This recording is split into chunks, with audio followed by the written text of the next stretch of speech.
Welcome to my channel.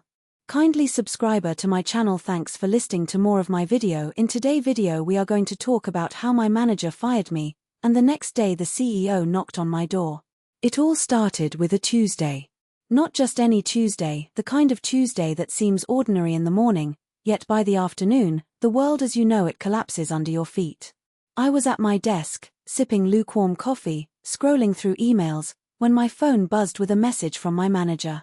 It wasn't unusual for her to text me. She was the kind of manager who micromanaged everything, from the number of clicks I made on my spreadsheet to how long my coffee breaks lasted. But this message, this one sent a chill down my spine. See me in my office. Now. The words weren't capitalized, there were no exclamation points, no emoji, no tiny signal of human warmth. Just cold, sharp, absolute. I walked down the hall, each step heavier than the last. My stomach twisted into a knot that no amount of coffee could unknot. My mind raced. Maybe I missed a deadline. Maybe I sent an email she didn't like. Maybe, God, I prayed it wasn't what I feared, it was my performance review. I pushed open her office door. She was sitting behind her glass desk, arms crossed, staring at me like I was already a problem to be solved. Sit. Her voice was calm, controlled, like she had practiced this moment 100 times in front of her mirror. I obeyed, heart hammering in my chest. We need to let you go. The words didn't register at first. I blinked. I swallowed. My mind felt frozen, like a computer that suddenly loses power mid-process. Excuse me? I managed to croak. Effective immediately. Pack your things and leave. HR will send you the termination documents. I must have looked like a deer caught in headlights because she didn't soften. She didn't look away. She didn't say I was a good employee, or that she appreciated my work. Just cold. Just final. Why? I asked, my voice trembling. I don't understand. I thought my performance. It's not up for discussion. She cut me off, her tone sharp as shattered glass. Just do it. I nodded numbly, feeling the blood drain from my face. My hands shook as I collected my things. My personal desk items, photos, little plants, that mug that said world's okayest employee, they felt like relics of a life I no longer owned. As I walked out, my co-workers avoided my gaze. Some whispered. Some looked down.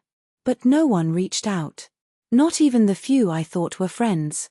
I walked to my car and sat behind the wheel, hands gripping the steering wheel so tightly my knuckles turned white. I thought about everything. The months of late nights, the extra effort, the sacrifices. My weekend shifts. My cancelled plans. My birthday I worked through. And now, gone. I drove home in silence. My apartment felt smaller than ever, the walls closing in. My phone rang. It was my best friend. Hey, are you okay? She asked. I laughed, a hollow, bitter sound. No, I'm not okay. I just got fired. Today. My manager, I stopped, my throat tight. Oh my God, she whispered. Do you want me to come over? No. I need to be alone. And alone I was. I sat on my couch, staring at the blank TV screen, replaying the events over and over. My life as I knew it had ended. Or at least, that's what I thought. The next morning, I woke up feeling hollow. Coffee tasted like ash. My mind kept replaying the scene, her cold eyes, the way my heart sank into the floor.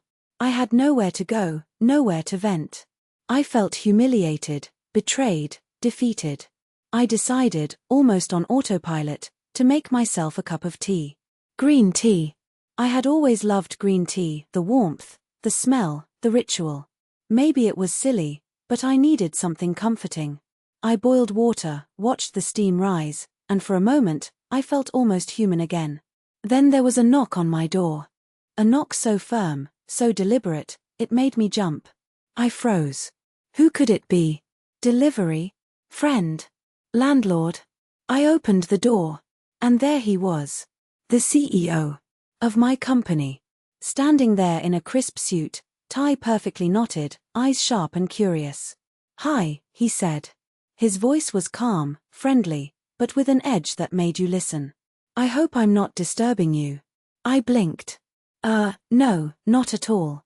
He stepped inside, glancing around my apartment. I know this is unusual, but I needed to speak with you. Is this a bad time? I guess not, I murmured, unsure if I was dreaming. He sat across from me at my tiny kitchen table. For a moment, he said nothing, just looked at me like he was seeing me for the first time. I want to know what happened yesterday, he finally said. My heart leapt. I couldn't believe it. The CEO of the company, knocking on my door. He wanted to hear my side. I told him everything. Every detail. The manager's sudden hostility, the emails she twisted, the meetings where I was undermined. The way she took credit for my work, the whispers behind my back. The humiliation of being escorted out like a criminal. He listened, nodding occasionally. He didn't interrupt. He didn't judge. He just listened. And when I finished, I felt lighter, almost unburdened. I see, he said quietly. I appreciate your honesty. And I want you to know, what happened was wrong. Completely wrong. You've been treated unfairly. Tears pricked my eyes. I couldn't help it. But, what can be done? She's in charge of HR. She controls everything. He leaned forward. Not everything. Over the next hour, he explained how he had noticed irregularities, inconsistencies in the reports, and multiple complaints against my manager. He admitted he hadn't realized how badly she had been treating employees, and how easily her manipulations had gone unchecked. I want you back, he said finally. Not just back. I want you in a role where your talents are recognized. Where you're appreciated. I couldn't believe it. My chest felt like it might explode. But, yesterday was a mistake, he interrupted gently. And I intend to fix it. The days that followed were surreal. My manager tried to contact me, but the CEO made it clear, she would no longer have any authority over me. My former co-workers stared at me with a mix of envy and guilt as I returned to the office. Some whispered. Some avoided me. Some pretended nothing had happened. But I had changed. I walked with my head high, no longer the timid, anxious employee who feared confrontation. I realized something important. Power isn't about intimidation. Power is about truth, integrity, and persistence. My revenge wasn't loud or vindictive. It was subtle, almost surgical. I worked harder, smarter, better than ever. I documented everything. I proved my worth.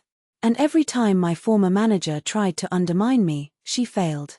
Every time she plotted, her plans backfired. Karma, it seemed, was paying attention. Months later, the company recognized my contributions publicly. Awards. Promotions. Praise in front of the entire team. And the manager. She was quietly removed from her position, her influence dwindling until it was gone entirely. I never celebrated her downfall with glee. I didn't need to. Watching my work speak for itself, watching fairness finally prevail, that was satisfaction enough. Sitting at my desk one evening, I reflected on the journey. I thought about that Tuesday, the hollow, terrified feeling, the sense that everything was over. And now, here I was. Stronger, wiser, more confident. I realized something vital. Life will knock you down. Betrayal will sting. People will fail you. But sometimes, the very people who try to destroy you set the stage for your greatest triumph. And that knock on my door? That unexpected, improbable knock? That was destiny showing up in human form. I learned something crucial. Never underestimate the power of resilience, honesty, and patience. Never let someone else's cruelty define your story. Your life is yours to reclaim, and sometimes, the universe has a strange, beautiful way of rewriting the ending for you. So, to anyone listening, if you've been betrayed, fired, or humiliated, breathe. Sit in the pain for a moment, then rise. Because one day, justice may not come loudly, it may come gently, silently, with a knock on your door. And when it does, be ready. Thanks for watching. Kindly help subscribe to this channel and share the video. Thanks.